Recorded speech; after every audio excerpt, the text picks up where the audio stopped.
The Green Bay Packers are on the verge of competing in the NFC. This is a just don't do anything stupid draft.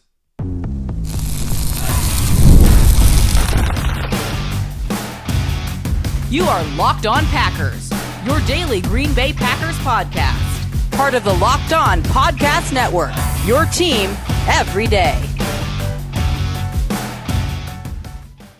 You are Locked On Packers, part of the Locked On Podcast Network, your team every day. I'm Peter Bukowski, and I cover the Packers for The Leap, a newsletter I would love for you to subscribe to. Follow me on Twitter, Peter_Bukowski. Follow the podcast on Twitter, Locked On Packers. Like us on Facebook. Subscribe to the podcast to iTunes, Spotify, Google Podcasts, wherever you find podcasts. You will find Locked On Packers, the #1 Packers podcast on the internet, and the show for fans who know what happened, they want to know why, and how. Today's episode brought to you by our friends at FanDuel. Right now, new customers can get $250 in bonus bets when your first $5 bet wins. Draft the good players. That's usually a good strategy, right? This draft for the Packers. This is not about trying to shoot the moon, searching for upside. But they can't be afraid. They can't draft from a position of fear. I think in 2021, they leaned too far into trying to draft win-now players. I'm not interested in that strategy. The reason I bring this up now is twofold. The first is, this team is close. I know they're always thinking about what's next, but this isn't the think super long-term draft. Now, they don't have a 37, 38-year-old quarterback to worry about. They've got a young quarterback. So it's not like in the first round they can go quarterback like they did in 2020 and, piss everybody off.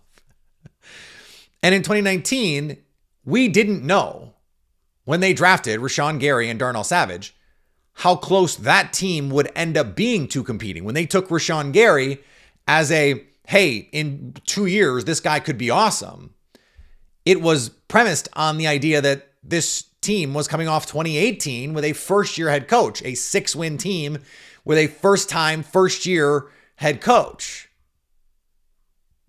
I think that was a reasonable gamble to make. There really is no proxy, at least in the Brian Gutekunst tenure, because he was always, they had 2018, but that was the end of the Mike McCarthy era, and Rodgers was at a different point in his career, though they had just paid him.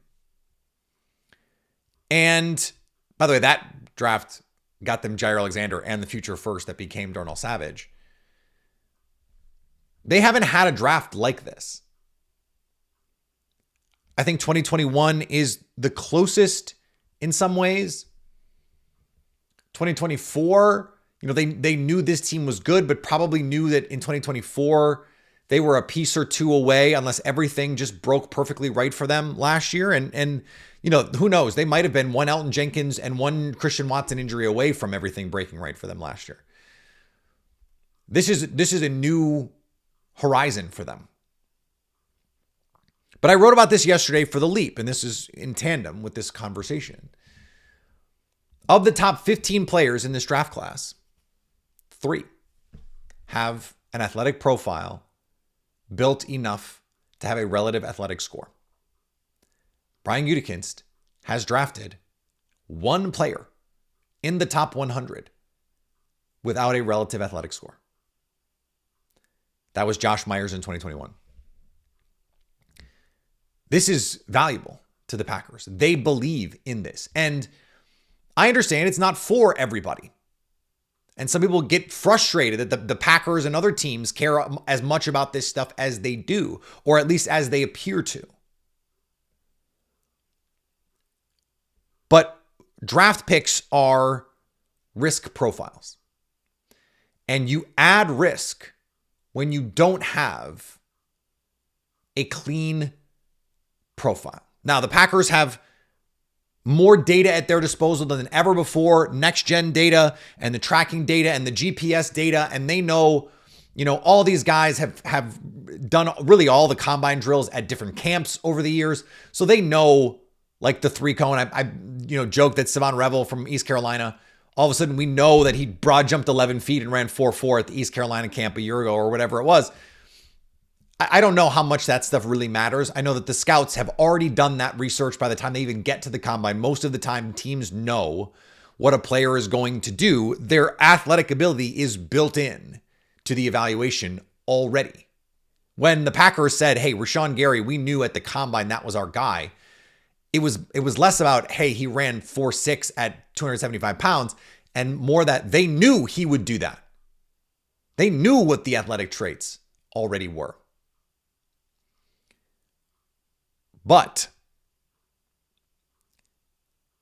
someone like Savon Revel, someone like Benjamin Morrison, hip injury, someone like Josh Simmons, the offensive tackle from Ohio State, who they just had in for a visit, Torres Patella.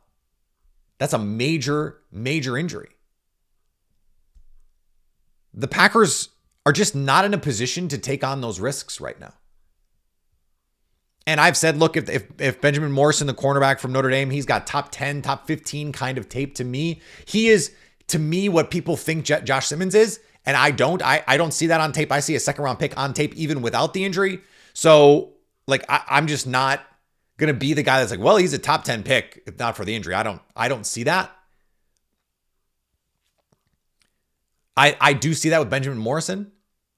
So if he were there in the second round and you got a pass rusher in the first round or you got a receiver in the first round that you really like, I can understand that. But I'm talking about first round. And again, I am not saying don't chase the upside. I'm not saying don't draft Shamar Stewart. The thing is, you have the tape from Shamar Stewart and you have the athletic testing to back it up. All it does is put a stamp on your eval. You'd be able to sign your name at the bottom going, okay, I'm confident in what I see, because there are times when you see someone on tape and you go, they look fast, or at least fast enough.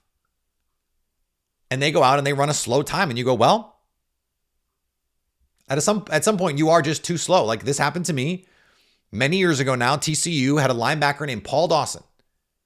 Real ones will remember. And I went, I don't care what he runs. He's instinctive. He always gets to the ball carrier. He knows where to go. He's a step and a half. He beats the running back to the spot. Guess what it turned out? He was just too slow. And so, I think that's also evidence I wasn't always the way that I am now, but I learned from that. And having the data, having more information allows you to make a more informed choice. So when you look at the top 40 players, and if we assume that the Packers are going to draft one of those guys, I've looked at the consensus right now, the consensus board. There are players who you go, yeah, they have a profile and I feel good about it and they fit with the Packers. Jahdae Barron, the corner from Texas. A little short, but I joked he passes the Jair Alexander test. Because he's 5'10 and a half, but then more than athletic enough to make up for it. And I think he's a perfect fit for what Green Bay wants to do. Calvin Banks Jr. from Texas. Shamar Stewart, I mentioned. James Pierce Jr. Now, he's a little small for the Packers, but tested athletically well enough. Jihad Campbell from Alabama, another guy. If he falls to the second, I think he makes a ton of sense for the Packers. Kenneth Grant as a nose tackle. Nicky Manwari, the safety from South Carolina. I don't think they're going to do that, but he's in that range. Emeka Egbuka, who the Packers just had in for a visit, receiver from Ohio State. They're doing an awful lot of work on receiver. We're going to talk about this in a second. Donovan Ezaraku, the pass rusher from Boston College, is in this range. Josh Connerly, the tackle from Oregon, is in this range. Like, there are these guys. Maxwell Hairston, I think he's a little too small. I think A.Z. Thomas ran a little too slow. Landon Jackson is right in this range. These guys, they have the athletic profiles. They come into the season healthy. They are going to be ready for spring ball. All of these things matter, even if they just matter this much, like a sliver. The Packers just don't have the wiggle room right now to take on even just marginally additional risk. So especially for an injured player, like I just think someone like Josh Simmons, Savon Revel, those guys, I just think it's too risky right now to not have it stamped. Okay, this guy has recovered from this injury. We know, yes, most of the time, these guys recover. They're young. They're buoyant. They are okay. Their bodies are elastic. Most of the time. The Packers do not have the luxury of seeing, this is a FAFO situation. If you don't know what that means, take the acronym and Google it. Not on a work computer. You don't want to find out. You don't want to add that risk. And yes, anyone can get hurt. So take someone who's already healthy, who starts from a good place, who has the athletic profile for sure. Right now, today, okay, Revel had it before he tore his ACL. What does he look like post ACL? Most guys are fine. Not everybody. What if he has the same drainage problem in his knee as David Bakhtiari?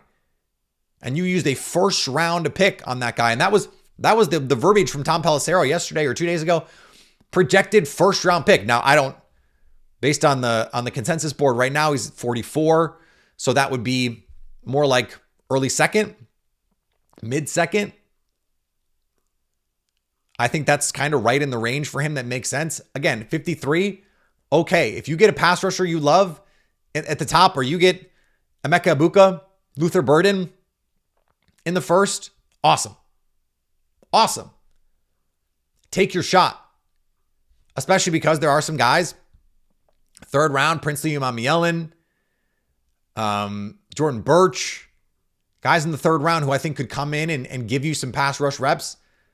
Femi Oladejo, who we took yesterday in our mock draft Monday. There's guys on day two, at the end of day two, that 87th pick, that they could find there. I do think the second round pick could be a flyer zone for them. Could you find someone you just go, this is really good value? But you can't do that in the first. You just can't.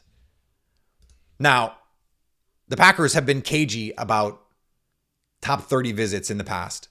Less so about Brian Gutekunst. And now that we're getting some of these names, the draft is starting to take shape a little bit. Let's go through the history of this and try and figure out if it tells us something interesting. That's next on Locked On Packers. You've probably heard of Chewy. They really do everything you need to keep your pet happy and healthy. Whether you're shopping for food, treats, or even pet healthcare, Chewy makes it fast, easy, and affordable. With over 100,000 products from all your favorite brands, Chewy has everything your pet needs, from food and treats to toys, beds, and grooming. And it's not just for dogs and cats.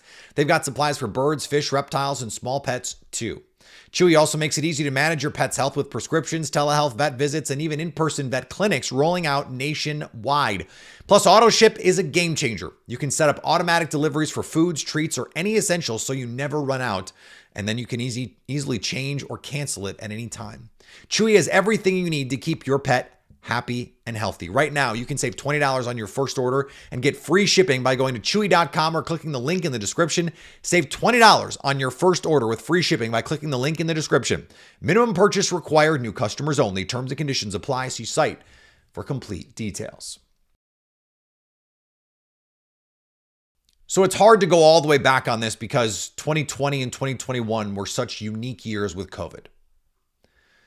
So let's go back to 2022. Can I just read you some names of the players the Packers had in for pre-draft visits? Devontae Wyatt, Christian Watson, Rasheed Walker, Romeo Doubs, Samori Toure, Tariq Carpenter. Do any of those names sound familiar to you? They drafted all those players. They had six, a fifth. No, excuse me. 20%. Yeah, a fifth. Jeez. Of their draft class, they had in for a pre-draft visit. That's a lot. And that includes a first-round pick and a second-round pick, a guy they traded up in the second round to get. Now, they also met with three other projected top 100 wide receivers: George Pickens, Tyquan Thornton, Velus Jones Jr. They drafted Christian Watson. What do those four players have in common? They can all fly. Fly. They wanted to add speed to this receiver room. Clearly. They drafted Romeo Doubs, who ran in the 4.4s. They made it easy for us in retrospect. Now, 2023, not quite as obvious. This was more in that Ted Thompson school where it's day 3 guys. Dontavian Wicks, Lou Nichols III, Sean Clifford, Ben Sims, who the Packers ended up signing later, Kadeem Telford, who was an undrafted free agent, and Carl Brooks. That's still a nice chunk of top 30 visits that end up on the team. So when we look back at the top 30 visits, understand 4, 5, 6 of these guys are probably going to end up on the team. Now, they also, that year in 2023, met with 4 tight ends, including 2 of the top tight ends, Darnell Washington, Josh Wiley, and Dalton Kincaid, who ended up going in the first round. They drafted Luke Musgrave and Tucker Kraft. That's a little bit more of the subterfuge route. They did that in 2018 with cornerbacks. They met with everyone under the sun, but drafted Jair Alexander. They did it with 2019 with top-end pass rushers. They showed interest in everyone but Rashawn Gary. In 2020, they showed a lot of interest in receivers. Now, they didn't end up drafting one, but I think that had more to do with the way that the draft played out. Let's go back to last year. They told us what they were going to do. They told us. 6 offensive linemen. 6 offensive linemen came in for top 30 visits, including 2 projected first-round offensive tackles. Jordan Morgan was not on that list. But 6. They had 4 linebackers in, including Edgerrin Cooper and Tyron Hopper, who, of course, they drafted. And they had 6 safeties in, including Keaton Oladapo. That is 16 players. More than half of their top 30 visits were on the 3 positions they drafted to start the draft. Bang, bang, bang. So, where are they looking? Right now, it leans heavy on the first round pass rushers. And interestingly, I went back and looked. When you go back and look at last year, was there a position where they invested some time and sweat equity, but didn't take a player, and it's that defensive line? They had 4 projected top 100 defensive linemen in for visits: Marshawn Nealon, Austin Booker, Michael Hall, and Mason Smith. They didn't draft anybody with any meaningful picks. So they were looking at it. They were scoping. Shamar Stewart has been in for a visit. James Pierce Jr. has been in for a visit. They're looking, Mykel Williams has been in for a visit. They're looking at first round pass rushers. Now, James Pierce Jr., there's some attitude questions there. Mykel Williams, there's some questions about production. Shamar Stewart, same deal. So, Donovan Ezeraku, they probably don't need a second look at. They have all the information that they need. It makes sense that they could just be like, yeah, we're good here. But the addition to Emeka Egbuka, Matthew Golden came in for a visit, and the Packers showed plenty of interest in Tet McMillan at his private workout. In fact, as I mentioned on the show the other week, the most interest, according to some information that I was given. So, the track record says what it says. They are letting us know where the homework is being done. And look, there just isn't the bandwidth for subterfuge with this. And they're not going to waste time when they have finite resources on receivers if they don't have any intention of drafting a receiver with an early pick. It just doesn't make any sense. So I know that there is going to be a cynical group of you going, why are we even talking about this? They're not going to take anybody in the first round. Maybe they don't. I have thought more than once, if they take the approach that they've taken in the past, you sort of get a good look at everybody except the player you want? Is that Luther Burden in the first round? Is that trading back a little bit and trying to, Jaden Higgins at the top of the second round? That would make a lot of sense. We haven't really seen them look at second day receivers in terms of these pre-draft visits.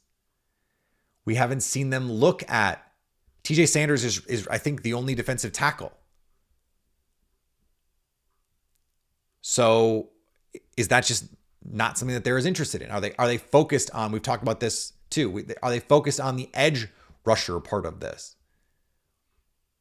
They haven't really shown a lot of interest in corner so far. Doesn't mean they won't.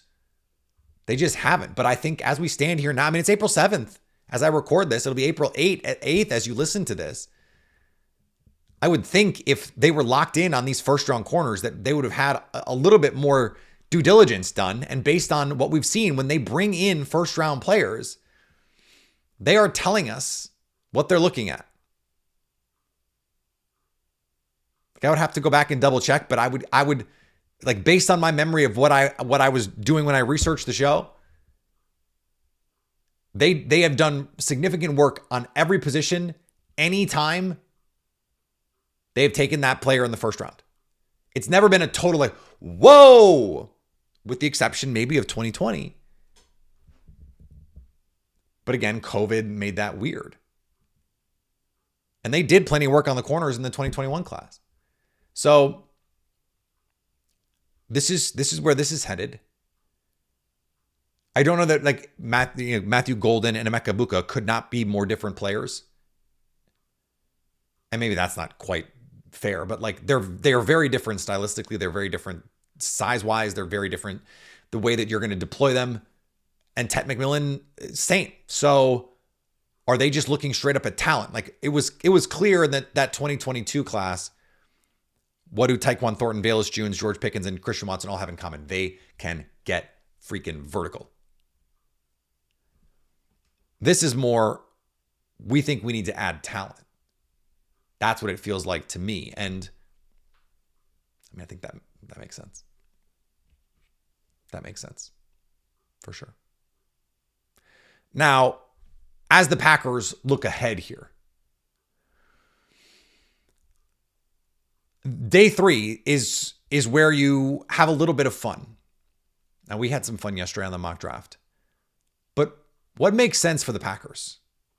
Where can you plug some holes? Where can you throw some darts on day 3 of the draft? We'll talk about that next on Locked On Packers. The NBA playoffs are almost here, and FanDuel is giving new customers an incredible way to get in on the action. Right now, when you join FanDuel and place your first $5 bet, you'll get $250 in bonus bets if you hit.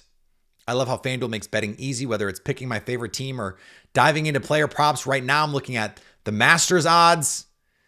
There's some long shots I really like in that one. Colin Morikawa is the not quite long shot, the guy that was close enough odds that I feel good about, throwing a little bit of cashola over there. A lot of guys I like to make top 10s, top 5s. I have to bet on Rory to get a top 10. I hope he wins, but I don't love the odds that I'm getting right there. Plus, after the game tips off, you can even combine live prop bets into same game parlays for a chance to win big in the NBA playoffs. 3-pointers, steals, assists, bet on it all. Don't miss out. Head to FanDuel.com and claim your $250 in bonus bets today. So I have a rule about a couple different positions. I don't generally support drafting tight ends in the top 100. I don't generally support drafting linebackers in the top 100. I don't generally support drafting running backs in the top 100. I don't, full stop, support drafting guards in the top 100. But when you get in on day 3, and what the Packers do is they don't draft guards, they draft tackles who can play guard. I think they're going to draft a tackle who can play center, though I wouldn't be surprised if they drafted a center to play center. novel concept, and they've done it with late round guys before. Corey Linsley was a 5th round pick and turned into the team's starting center. He was this team's starting center from the rip. The Packers are not going to have to do that unless Elton Jenkins gets hurt. And, guess what? Offensive linemen get hurt. But they don't have enough depth at linebacker. I wouldn't be surprised if they used a top 100 pick on linebacker. I would not generally support it. My view on linebackers is the same as it is with tight ends and running backs. Just draft them in the 4th or the 5th round, the outlier freak athletes every year until you hit on a really good player. And even after that, continue to do it because worst case, you're getting special teams value. Big, strong, fast plays on special teams. And usually if they're tight ends, if they're linebackers, if they're running backs, they bring a level of physicality. The Packers have Josh Jacobs. They like Chris Brooks. They like Marshawn Lloyd. I don't think they need to go running back. If someone is there on day 3 that they really like, I don't think they should shy away from it. Jason Hirschhorn, our pal, America's guest, mentioned the other day, he did a post on under the radar prospects. DJ Giddens, running back from Kansas State, was one of those guys. Excellent athlete, 9.78 relative athletic score. Highly productive in college. Makes a lot of sense. Caleb Rogers, the offensive lineman from Texas Tech. Relative athletic score 9.03 was another name that Jason brought up. I did in my mock draft Monday yesterday, Dante Thornton, speed receiver from Tennessee. Now, this is going to depend. I think you probably have to take 2 receivers no matter what. Because when you look at the 2026 roster, I don't think either Christian Watson or Romeo Doubs are going to be on it, especially if they're looking at receivers. Like if they're looking at receivers in the 1st round in this draft, that tells us what they think about the guys who are set up for contracts. I don't think Green Bay wants to give either of them contracts. Now, I think Christian Watson could come back on a little 1-year prove-it deal. But if they draft a Luther Burden, if they draft a Jalen Royals, that role might be gone. And I think Christian Watson, personally, if I were him, I would probably want to just start over. Go somewhere else, restart, and hope that I can, get back on track somewhere where outside of what happened with Green Bay, the injuries and some of the expectations, some of the vitriol with the fans and, the back and forth with family members online. And that's not his fault, but it's, it is probably going to happen no matter where he goes. That's just the nature of having, a family that's highly online. That's just what it is. I'm not even being critical in this case. It's just, that's what it is. But I think just from a numbers standpoint, you need more guys. So that is definitely someone round 5, round 6. But they need the bodies at linebacker. And I mentioned this on social media. The Packers Wire did a piece that was like, here are some run stuffing day 3 defensive tackles. I said that I love that framing because day 3 is when you get those run stuffers. Day 3 is when you say, I want TJ Slayton. And in a year or 2, he comes in and he's your early down plugger. He just eats up space in the middle of the field, makes it difficult to run. Number 1 in run stop win rate last year by ESPN. Was a big reason why this run defense was as good as it was. You can find those guys on day 3. The only reason you would draft a nose tackle in particular early is if you think he can be, an elite player.